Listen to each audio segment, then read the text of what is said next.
Lucas, capítulo 11, versículo 29. Vamos orar e vamos consagrar esse momento também ao Senhor, pedindo que Ele nos visite através da sua palavra. Querido Deus, apresentamos mais uma vez a nossa vida nas Tuas mãos, pedindo que esse momento seja libertador para nós. Que a Tua palavra, que tem poder suficiente para transformar as nossas vidas, ela possa quebrar correntes, cadeias de opressão, que ela possa nos esclarecer. Desejamos a Tua palavra, desejamos compreendê-la e tê-la traduzida pelo Teu Espírito ao nosso coração, ao nosso espírito. E que assim seja nessa noite, Senhor. Me ajuda, me capacita. Dependo completamente do Senhor para compartilhar isso com os meus irmãos. E que assim seja, que essa seja uma noite de visitação do Senhor através da Tua palavra aos nossos corações. Nos ajuda, é o que nós te pedimos em nome de Jesus. Amém. Vamos lá, Lucas 11, 29, diz assim: aumentando a multidão, Jesus começou a dizer: esta é uma geração perversa. Ela pede um sinal miraculoso, mas nenhum sinal lhe será dado, exceto o sinal de Jonas. Pois assim como Jonas foi um sinal para os ninivitas, o Filho do Homem também o será para esta geração. A rainha do sul se levantará no juízo com os homens desta geração e os condenará, pois ela veio dos confins da terra para ouvir a sabedoria de Salomão. E agora está aqui quem é maior do que Salomão. Os homens de Nínive se levantarão no juízo com esta geração e a condenarão, pois eles se arrependeram com a pregação de Jonas. E agora está aqui quem é maior do que Jonas. Essas palavras de Jesus, esse trecho das Escrituras, ele encerra um trecho um pouco maior. Sempre importante nós sabermos de onde aquele texto vem, para onde ele vai. O que é que está acontecendo para Jesus dizer o que ele está dizendo? Bem, a conversa começa lá no versículo 14 desse texto. Jesus está andando entre a Galileia e Jerusalém, está no território samaritano, e ele é acompanhado por seus discípulos e também por fariseus que o seguiam. E lá no versículo 14, antes desse momento aqui, Jesus cura um homem, liberta um homem de um espírito que o atormentava, que o possuía, e fazia desse homem um homem surdo-mudo. A palavra grega usada para descrever esse homem é a palavra kofos, que quer dizer um homem surdo-mudo. E Jesus expulsa o demônio desse homem e o liberta. Isso causa uma grande movimentação no meio da multidão, que fica admirada por isso. Por que eles ficam tão admirados? Porque esse era um grande sinal messiânico. Expulsar o demônio de um homem surdo e mudo era o tipo de atitude, de atividade, de sinal, melhor dizendo, atribuída somente ao Messias. As pessoas que andavam ao redor de Jesus ficaram impressionadas por isso, e os fariseus mais ainda. Porque muitos deles praticavam o exorcismo. O exorcismo judaico, o exorcismo da época, ele era feito como a gente costuma ver na televisão hoje. O pessoal conversava com os demônios, não é coisa nova não, naquela época já acontecia. Essa era a prática do exorcismo judaico. Então, para expulsar o demônio de uma pessoa, aquela escola de exorcismo ensinava que era preciso conversar com o demônio, obter informações e assim, então, expulsá-lo. Era a tradição judaica. Como é que a pessoa vai fazer isso com um demônio que deixa alguém surdo-mudo? Não era possível.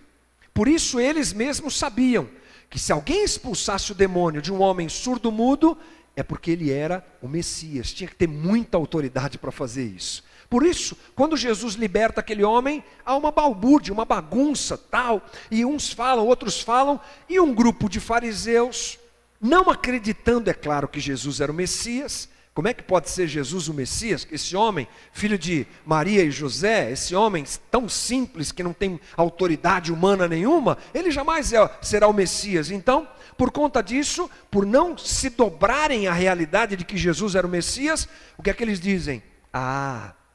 Ele expulsa demônios pela força do maior dos demônios, que é Beelzebu.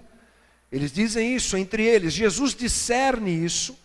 E o texto nos mostra que ele começa a repudiar essa colocação feita pelos fariseus e diz a eles: vocês são loucos, como é que eu estaria expulsando demônios em nome de Beelzebu? Reino dividido não prospera. Nem o diabo é burro de fazer uma atitude como essa, né? Se eu fosse alguém que estivesse operando em nome de Beelzebu, jamais iria expulsar demônio nenhum. E a conversa vai, e aí Jesus chega nesse momento. Por quê? O que acontece depois desse sinal feito por Jesus é que eles, não acreditando, pedem um sinal maior. Se não é por Beelzebu, então faça um sinal maior. Eles pedem um sinal maior. Eles querem algo maior, mais poderoso. Eu tenho certeza que eles estavam se lembrando dos sinais feitos pelos profetas do Velho Testamento. Na cabeça desses homens, aliás, a tradição judaica sempre remete a isso, sempre se lembra dos grandes heróis da Bíblia: Moisés, Elias, Samuel, homens poderosos, Josué. Eles estavam pensando assim: para ele comprovar que ele é o Messias, tem que chover maná. Tipo assim, o que aconteceu lá com Moisés no deserto. Ou então tem que cair fogo do céu, como Elias, um grande sinal que prove que ele é o Messias. Ou então o sol parar, a lua parar, como aconteceu com Josué. Esse era o pensamento deles. E não se espante por eles desejarem tanto isso, isso era uma coisa muito comum. Esse pedido de exibição espiritual, vamos chamar assim, era característico do judaísmo nos dias de Jesus. Olha só o que Paulo diz, lá em 1 Coríntios 1, 22, só escute, diz assim: porque tanto os judeus pedem sinais, como os gregos buscam sabedoria. Olha o que Paulo faz. Ele compara a avidez judaica por sinais ao desejo que os gregos tinham de conhecimento.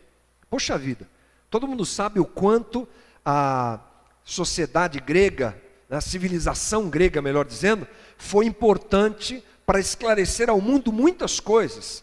Lá é o berço da filosofia, de tantos outros conhecimentos. Portanto, quando Paulo faz esse comparativo, a gente pode imaginar quanto os judeus gostavam de sinais. É uma coisa muito forte para eles. Mas Jesus recusa. Ele se recusa imediatamente a fazer qualquer sinal. Ele considerava esse desejo deles um desejo perverso. Olha o que ele diz lá em Marcos 8:12, Jesus diz assim: Jesus, porém, arrancou do íntimo do seu espírito um gemido e disse: por que pede esta geração um sinal? Em verdade vos digo que a esta geração não se lhe dará sinal algum. Porque era um absurdo. Jesus já curava tanto, fazia tantos sinais, apresentava a sua messianidade através de tantos milagres. João chega a dizer que se todos os milagres que Jesus fez fossem escritos, não caberiam em todos os livros do mundo. Ou seja, Jesus fez muito mais do que aqueles que estão registrados na Bíblia. E João ainda diz: esses que foram registrados para que vocês creiam que Ele é o Filho de Deus, o Messias. Jesus já tinha feito muitos milagres, e ele se irrita com isso. Olha só do que é que ele chama a geração daquelas pessoas que pedem tantos sinais. Na Bíblia Revista e Atualizada, ele chama de geração perversa. Na Bíblia da linguagem de hoje, ele diz assim: como as pessoas de hoje são más. É o que diz o texto lá. E na Bíblia, a Mensagem, ele diz assim: o espírito desta época está errado, porque pedem muitos sinais. Por que Jesus fica tão irritado com isso? O que é que está por trás das palavras do Mestre ao dizer isso? Primeira coisa para a gente aprender com essa história toda: por que Jesus condena tanto esse pedido dessas pessoas? Bem, vamos nos lembrar algumas coisas. A primeira delas é que a nossa relação com Jesus, ela não pode se basear em sinais e em milagres, mas sim no fato dele ser o Messias, o enviado de Deus para redimir a humanidade, aquele que veio para consertar esse mundo e para mudar a história da nossa vida. O sinal, portanto, é somente a manifestação da misericórdia de Deus, apontando para Jesus como o Senhor de todas as coisas. É isso, o sinal é isso, ele aponta para alguém. Para quem? Para Jesus. Portanto, é um grande perigo você idolatrar, amar e desejar demais o sinal, porque você corre o risco de substituir a tua adoração a Jesus pela adoração ao próprio sinal e fazer do sinal o teu Deus. Essa é a segunda coisa que eu quero destacar. O sinal não pode se tornar o Deus da nossa vida. Olha como Jesus reage à procura do povo que andava atrás dele por causa dos sinais. Olha o que diz lá em João 6,26. Respondeu Jesus: vocês vêm à minha procura não porque viram Deus no que eu fiz, mas porque enchi a barriga de vocês e de graça. Bíblia a mensagem. Tranquilo. Vocês não estão atrás de mim porque vocês perceberam que eu sou o Filho de Deus. Vocês estão atrás de mim porque eu enchi a barriga de vocês e ainda de graça. É o que Jesus diz. Fica claro. E a terceira coisa que eu acho relevante para nós citarmos aqui é que o plano do Evangelho, irmãos, ele se manifesta e se apresenta aqui na terra. É o chão. É a vida que temos e não podemos pensar em outra dimensão que não essa.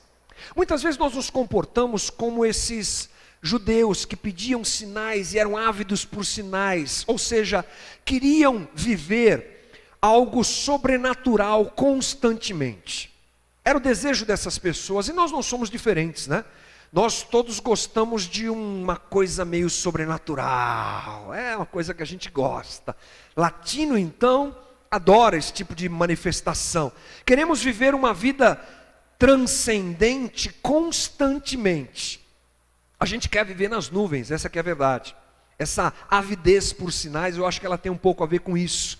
Com essa necessidade nossa de sairmos desse mundo e vivermos num plano superior. Vivermos em outro lugar. Um lugar onde os problemas não nos atingem. Um lugar onde eu oro e as coisas acontecem do jeito que eu quero. Um lugar onde Deus, Ele opera segundo a minha vontade. Ele não permite que meu carro quebre. Ele até guarda uma vaga lá no estacionamento do shopping para mim. Ele, sabe, cuida desses detalhes assim, básicos da minha vida. A gente quer viver nesse plano etéreo e transcendente, constantemente. Por isso é que nós ficamos pedindo sinais a Deus. E essa é uma situação que frequentemente nós percebemos entre nós. Isso vem da onde? Isso vem da própria cultura grega. Falamos um pouquinho disso agora, da avidez de conhecimento deles, mas nós herdamos algumas coisas meio complicadas, como o dualismo. O dualismo é essa ideia de separação completa entre o material e o espiritual. E ainda a classificação que eles fizeram, que a gente segue. O que é material é ruim. Esse mundo material é contaminado, nada aqui presta, uma porcaria. Tudo que é bom está no mundo espiritual. Platão chamava de mundo das ideias. E Platão dizia que para a gente sair desse mundo material e alcançar o mundo das ideias, o mundo da perfeição, era pelo conhecimento que isso acontecia. A gente vai conhecendo mais e sai desse mundo e vai para lá. Você vê que é tudo uma questão de migração. A gente quer migrar, a gente adaptou essa ideia até mesmo ao próprio evangelho que nós vivemos hoje. Nós queremos um lugar, um estado de transcendência onde tudo é perfeito. Nós não pensamos muito em Deus nesse aspecto, pensamos num estado. E queremos que Deus seja um instrumento para a gente atingir esse estado, esse lugar de consciência plena, de transcendência. Isso é tão forte no nosso meio, irmãos, que eu não sei se você se lembra, mas na década de 90, um pastor coreano chamado Paul Yang-cho lançou um livro chamado A Quarta Dimensão. Você lembra disso? Alguém aqui lembra disso? Marcelão? Só uns, né? Tá bom. Tudo bem. Bom, o nome já diz. A quarta dimensão. Esse livro fez um sucesso incrível. Eu lembro de gente pregando em muitos lugares e o símbolo do livro era um cubo. Lembra, Marcelo? Era um cubo, a quarta dimensão. É o lugar onde você vai, o Espírito te leva e tudo funciona ali perfeito, onde você determina as coisas, elas acontecem. A gente entrou nisso. E a gente se esqueceu de que Deus nos quer aqui. Deus nos quer aqui. Jesus disse na sua oração a Deus, ao Pai: Pai, não os tire do mundo, mas os livre do mal. Se fosse para a gente ir para lá, Jesus não teria vindo para cá. O plano poderia ter sido outro, né? A gente ter ido para lá, pronto, resolvi o problema. Mas Jesus fez o caminho ao contrário do que nós queremos fazer. Isso significa que nós temos uma dificuldade para lidar com a nossa humanidade, com a terra, com o chão. Temos uma dificuldade de viver o Evangelho nesses dias. Projetamos ideias erradas a respeito do Evangelho. E às vezes eu acho que nós nos comportamos, sabe como quem? Acho um bom exemplo para a gente entender isso, como o povo de Israel. Rapidamente para você se sintonizar. Você lembra que o povo de Israel saiu do Egito e ficou no deserto? Quanto tempo eles ficaram no deserto, irmãos? 40 anos. Você lembra o que acontecia com eles no deserto? Acordavam pela manhã, padaria de Moisés, padaria de Deus. Na porta da tenda, maná. Diz que era uma coisa incrível, maná diz que era uma coisa assim, fresca, doce, e que não podia nem ser guardada para outro dia, estragava. Era todo dia vinha milagre para eles. A roupa deles não estragava. Você lembra disso? Eles tinham água. Quando começaram a reclamar que o maná estava muito chato, quer mudar o cardápio aí, Senhor? Aí Deus manda as codornizes, aves para eles comerem. Cuidado de Deus. Eles viviam então, nesse período do deserto, num momento e num lugar de transcendência, não é verdade? Ali era um lugar onde Deus cuidava deles. Não faltava nada. Era meio parecido com o que a gente está falando agora aqui. Deus os visitava toda hora, todo dia tinha milagre de Deus. A roupa não acabava, tudo isso aí acontecia. Mas Deus os queria ali? Não. Deus os queria onde? Na terra prometida. E na terra prometida, a história era outra. Na terra prometida eles teriam que tirar os poceiros da terra, 30 e tantos reinos e reis para conquistar. Lá o negócio ia ser aqui, ó, no muque. Na bala, naquela época não tinha bala, na luta. Tinham que trabalhar, teriam que conquistar, teriam que construir as cidades deles, teriam que plantar, teriam que colher. Olha que transição que Deus está fazendo. Deus os tira do deserto para esse momento, que aparentemente é inferior ao deserto, mas não é. Porque deserto sempre é deserto. Apesar de estar ali a presença de Deus os abençoando, aquele não era o lugar que Deus tinha para eles. Era um momento, um momentão, 40 anos, tudo bem, mas era um momento. Mas o lugar definitivo qual era? Era Canaã, era a terra da promessa, e lá Deus os abençoou. Não queriam muito ir para lá, eu acho que eles tinham até um certo medo de fazer essa transição.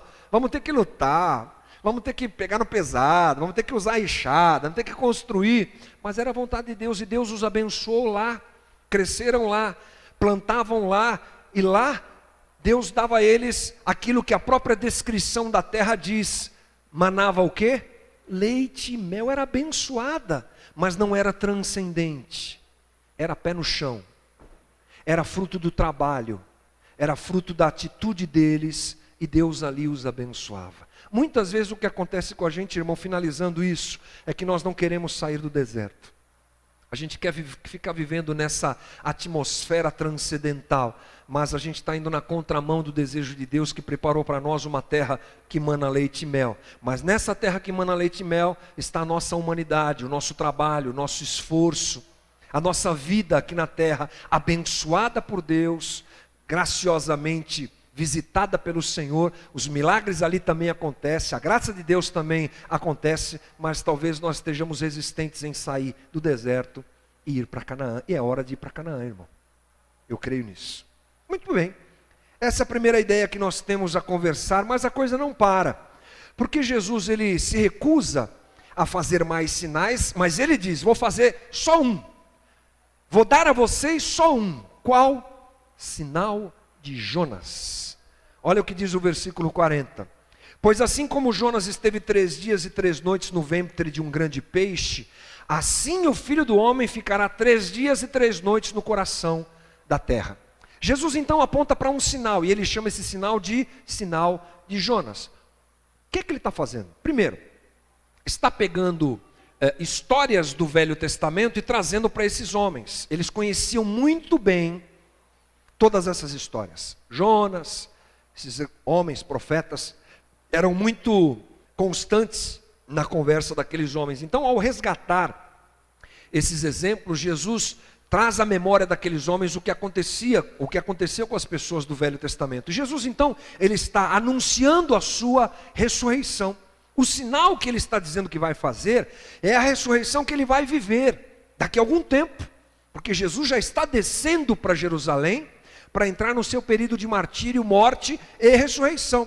E ele está dizendo para eles: vocês vão ter um sinal, que é a minha ressurreição. Jonas é lembrado por quê? Porque Jonas tipifica Jesus. É assim que a gente tem que ler o Velho Testamento. Jonas é um profeta enviado por Deus para pregar numa cidade chamada Nínive. Ele se recusa, foge, vai para um barco, cai numa tempestade, jogam ele do barco porque ele está em pecado, porque ele está contra a vontade de Deus. Ele é engolido por um peixe, fica na barriga do peixe 3 dias, ali ele ora, fala com Deus, e o peixe o vomita, e ele então ressuscita. É a tipificação do que está para acontecer com Cristo. Por isso Jesus aponta para ele, lembrando da história de Jonas. Então Jesus está dizendo que assim como não acreditavam nele, Jesus, agora, eles também não vão acreditar na ressurreição que vai acontecer em breve. Porque o coração daqueles homens era muito duro. Jesus diz: vocês vão ver, eu viverei um sinal e dou a vocês o exemplo disso, que é o exemplo de Jonas, mas vocês não vão sequer acreditar nisso. Ele está denunciando a incredulidade de Israel. E ele traz à memória daqueles homens essas duas histórias, a história de Jonas e a história da rainha de Sabá. O que essas histórias têm em comum? Primeiro, a de Jonas lembra essa história que eu te falei agora, mas o que acontece é que depois de Jonas ter saído da barriga do peixe, ele vai para Nínive, e ele prega em Nínive, e a cidade toda se converte. A outra história que Jesus lembra é a história da rainha de Sabá, uma mulher muito poderosa que vai visitar Israel na época de Salomão. Obrigado. Na época de Salomão, vai visitar Israel. A fama de Salomão era muito grande. Ela fica sabendo que Salomão era um rei muito poderoso, muito sábio. Ela vai lá, chega lá, ela vê tudo aquilo, e a conversa de Salomão converte a rainha de Sabá ao Deus de Israel. Mas sabe o que essas histórias têm em comum? Nenhum sinal, milagre foi feito em nenhuma delas. Jonas chegou em Nínive e não fez nenhum sinal. Nada. A rainha de Sabá não viu nenhum sinal por parte de Salomão. Só a pregação deles os converteu.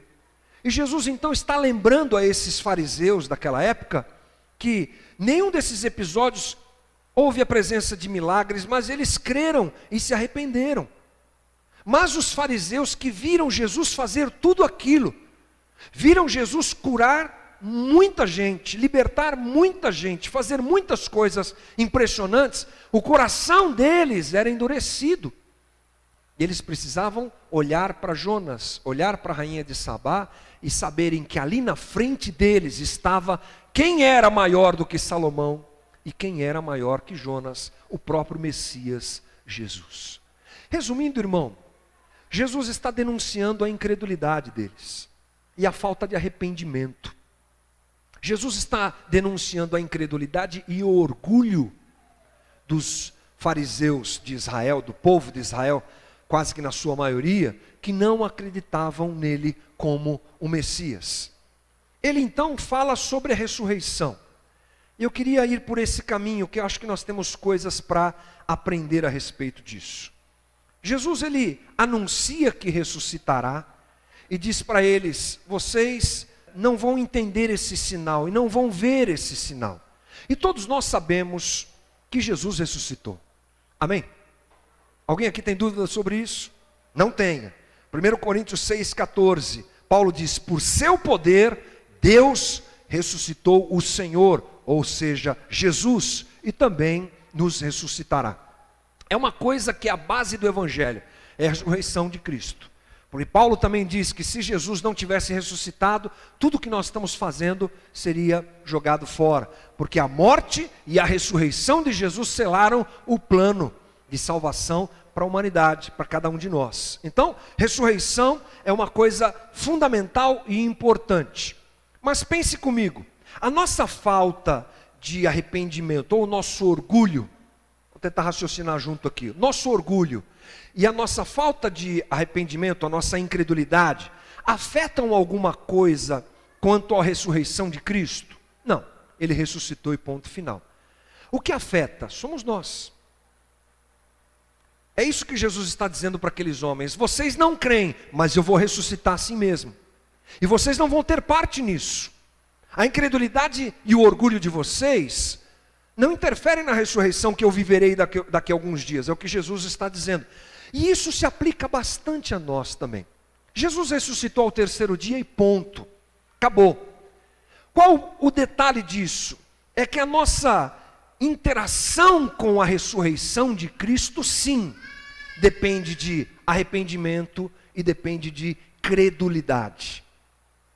A ressurreição de Cristo não muda, Ele ressuscitou, ressurgiu ao terceiro dia.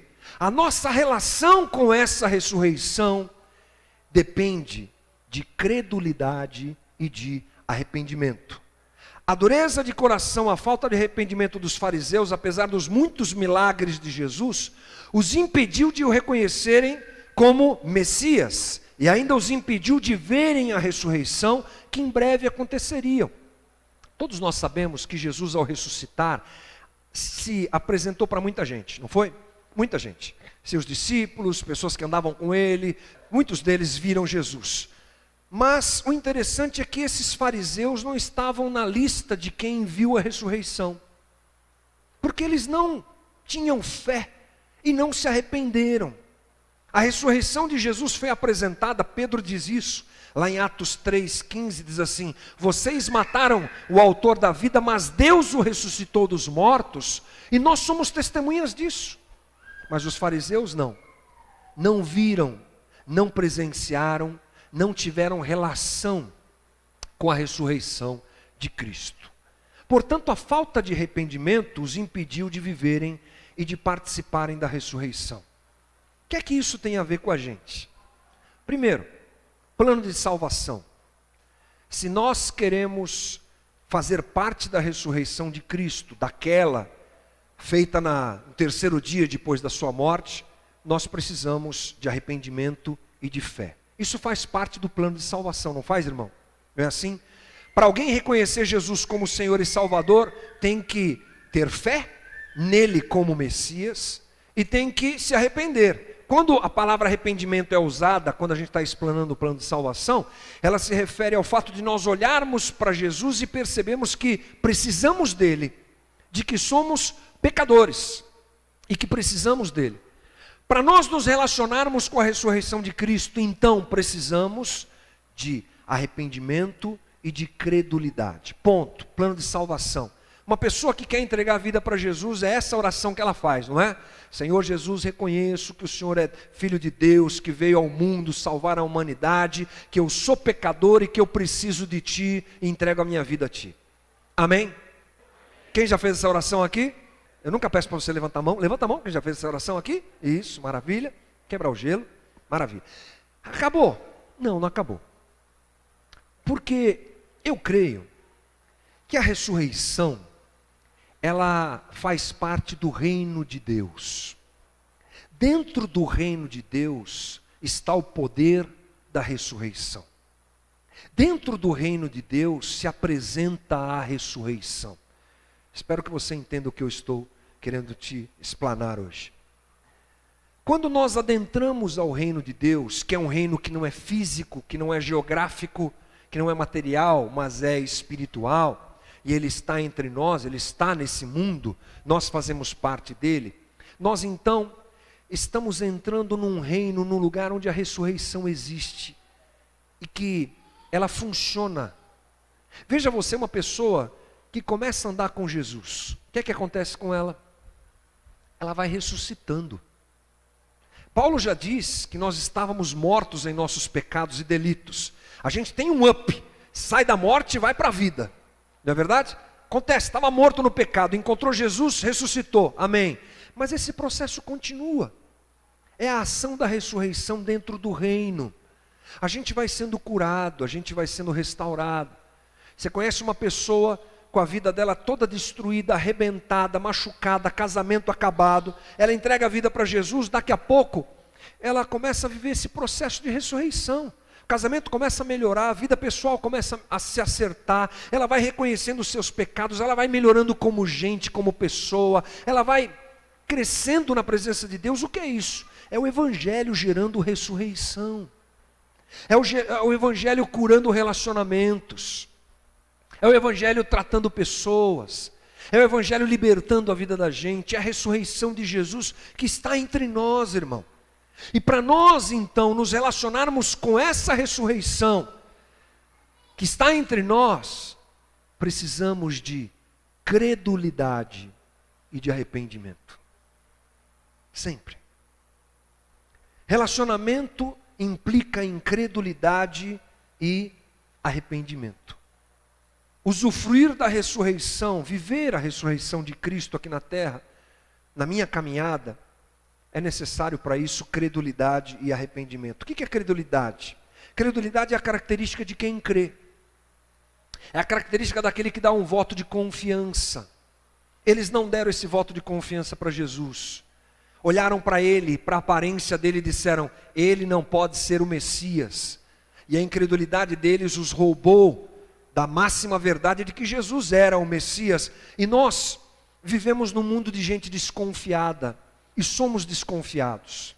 Voto de confiança está cada vez menos frequente entre nós. Se antigamente o que valia era o fio do bigode, hoje em dia isso não existe mais. Todo mundo desconfia de todo mundo. Vivemos nas nossas jaulas, nos nossos carros com vidros fechados, nos nossos apartamentos e casas cheias de grades, porque nós não queremos ter contato com ninguém. Aliás, muitos de nós carregam sinais de machucadura, porque nós acreditamos em gente que nos traiu, acreditamos em gente que nos decepcionou, colocamos a nossa expectativa em pessoas, demos crédito a pessoas que nos traíram, e isso afeta o nosso relacionamento. Isso destrói famílias, isso destrói relacionamentos dentro de uma comunidade como a nossa. E se nós queremos viver a ressurreição de Jesus na nossa caminhada, é hora de nós nos abrirmos e melhorarmos essa questão na nossa vida. Porque nós realmente temos tendência de não acreditar nos outros. Nós aumentamos os defeitos e as falhas e pensamos sempre o pior dos outros. Você já teve essa experiência? É uma experiência terrível. Você anda com alguém, convive com alguém, mostra o teu caráter bom para alguém, aí vem um outro alguém e faz uma fofoca sobre você, e aquele primeiro alguém que andou com você, conheceu você, para de acreditar em você, porque o outro alguém falou uma fofoca sobre você. Sabe por que isso acontece? Porque a gente não acredita um no outro. Temos dificuldade de exercitar isso. Por mais sinais que vejamos, não cremos que nós podemos conviver juntos. Fazemos de uma situação pontual a definição do nosso julgamento. Não damos chances, não andamos mais uma milha, não damos crédito. E a nossa convivência é estragada por isso. Porque julgamos antecipadamente e não damos crédito, credibilidade, credulidade falta na nossa relação. E arrependimento também. Arrependimento é a palavra que vem da origem grega, que quer dizer metanoia, e significa conversão, mudança de direção, mudança de mente, mudança de atitude, temperamentos transformados, caráter trabalhado e evoluído. Arrependimento quer dizer mudança de atitude, ou seja, atitude contrária ou oposta àquela que foi tomada anteriormente. E nós vivemos também num mundo onde a indisposição ao arrependimento é muito forte. Isso é muito difícil para nós ainda. Os fariseus não se arrependeram. Eram orgulhosos, duros de coração, e não viram a ressurreição por isso. Se esse é o princípio que abre as portas do Evangelho para nós, deixarmos o orgulho de lado e reconhecermos que Jesus é o enviado de Deus para restaurar a nossa vida, eu creio que essa porta continua aberta para que os nossos relacionamentos sejam ressurretos e a nossa vida seja ressurreta. É preciso quebrar o orgulho e se arrepender. É preciso ser mais fácil dizer, me perdoe, vamos começar de novo.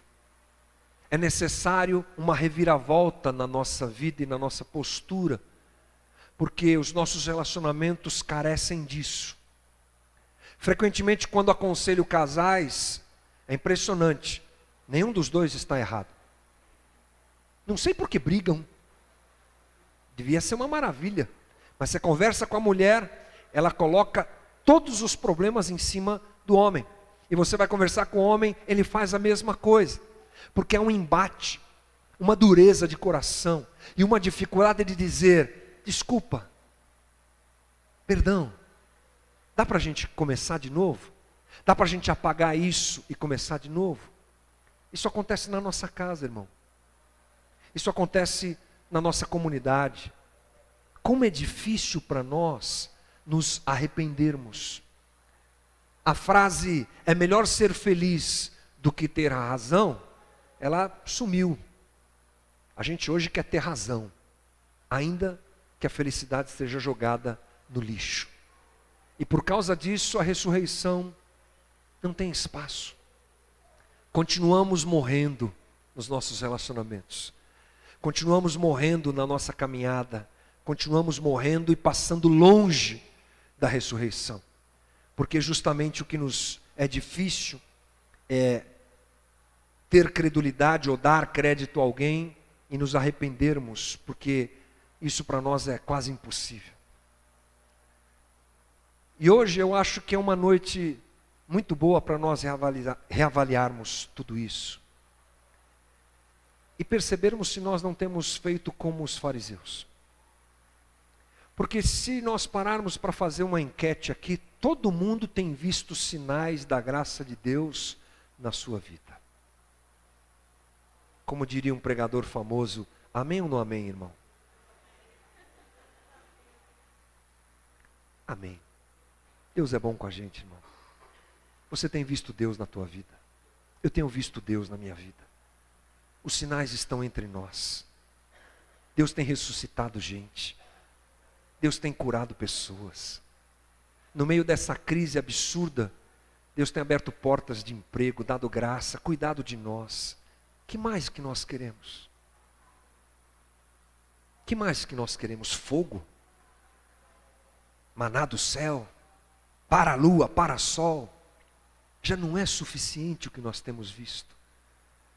Então entre nós precisa haver essa quebra de corações, para que a ressurreição continue, para que Deus trate os nossos relacionamentos, para que casamentos entre nós sejam curados, para que relacionamentos entre pais e filhos entre nós sejam restaurados. Pais que têm dificuldade de dizer, desculpa meu filho, eu errei. Filhos que têm dificuldade de pedir desculpa e perdão para o seu pai, para a sua mãe. E aí vai. Cada um aqui pegue a sua verdade e encaixe dentro disso. Você vai ver como ela é abrangente para cada um de nós. Hoje é dia de nós nos abrirmos para que a ressurreição entre na nossa vida. Os nossos relacionamentos sejam ressuscitados. E que a gente não fique longe daquilo que Deus tanto quer fazer na vida de cada um de nós, que é nos ressuscitar completamente, porque o reino já está aqui. A ressurreição já está entre nós. Fechando a minha conversa, nós cometemos um erro de pensarmos que isso é lá para frente. Claro, vai chegar o dia que isso vai acontecer plenamente, mas não se esqueça, já está acontecendo. O reino de Deus já está entre nós. Feche os teus olhos, vamos orar. Fale com o teu Deus, fale com o Senhor. Abra teu coração, quebrante-se, absorva essa palavra com liberdade no teu coração, essa troca de informações tão importantes para nós. Abra o teu coração. Senhor Jesus, colocamos a nossa vida nas tuas mãos nessa noite. E começamos a nossa oração te pedindo perdão. Tantas vezes temos sido como aqueles fariseus, endurecidos e embrutecidos. E temos passado longe da ressurreição que o Senhor quer nos dar hoje. Apesar de estarmos dentro de uma igreja, fazermos parte de uma comunidade, muitas vezes a ressurreição tem passado longe de nós. E isso implica em casamentos destruídos, famílias arrebentadas pelo orgulho e pela falta de credulidade, empresas e negócios passando por problemas por falta dessa postura, vida ministerial também arruinada, porque nos endurecemos como aqueles homens. Vemos os sinais, mas não nos dobramos ao Senhor. Não cremos e não nos arrependemos. Nos perdoa, Senhor. Perdoa o nosso orgulho. Perdoa a nossa jactância, Senhor. Perdoa a nossa capacidade de olharmos para nós achando que somos melhores do que outros. Nos perdoa porque é difícil para nós dar crédito aos outros, acreditar nas pessoas, investir nas pessoas. Nos perdoa por tudo isso, Jesus. Clamamos ao Senhor, renova o nosso coração essa noite. Renova o nosso coração essa noite, para que a ressurreição invada a nossa vida, para que dentro do teu reino nós possamos ser tocados por ela, e nós já possamos viver aquilo que nos espera mais à frente. Ressurreição de relacionamentos, ressurreição de autoestima, ressurreição de vida familiar, ressurreição é o que nós desejamos e queremos. E o Senhor que sonda o nosso coração, nos ajude. Precisamos disso, Jesus. Que o teu Espírito nos ajude. E que não seja somente uma palavra de cobrança, mas uma palavra de esperança para cada um de nós. Uma palavra de graça para cada um de nós. Porque o teu Espírito que habita dentro de nós, nos transforma. O teu Espírito que habita dentro de nós nos ajuda. Porque se somos orgulhosos, sei que o teu Espírito pode nos quebrantar. Se temos machucaduras em nós, que nos impedem de acreditar nas pessoas, eu sei que o teu Espírito pode nos curar. E há irmãos aqui entre nós muito machucados, Jesus. Cura os meus irmãos. Como o Senhor tem me curado. Ainda preciso de cura, mas posso compartilhar isso nesse momento e dizer que o Senhor tem sido bom. E se a gente está aqui é por isso. Porque o Senhor tem nos curado. Cura a nossa comunidade, Jesus. Que o teu Espírito alcance as entranhas emocionais de cada um de nós. E arranque de nós as decepções. Arranque de nós o orgulho. E nos faça enxergar o nosso próximo. Crendo, quebrando o orgulho, nos arrependendo de tudo isso. E vendo a tua restauração e a tua ressurreição operando nas nossas relações. Nos ajuda, é o que nós te pedimos e clamamos. Misericórdia e graça do Senhor. em nome de Jesus. Amém e amém.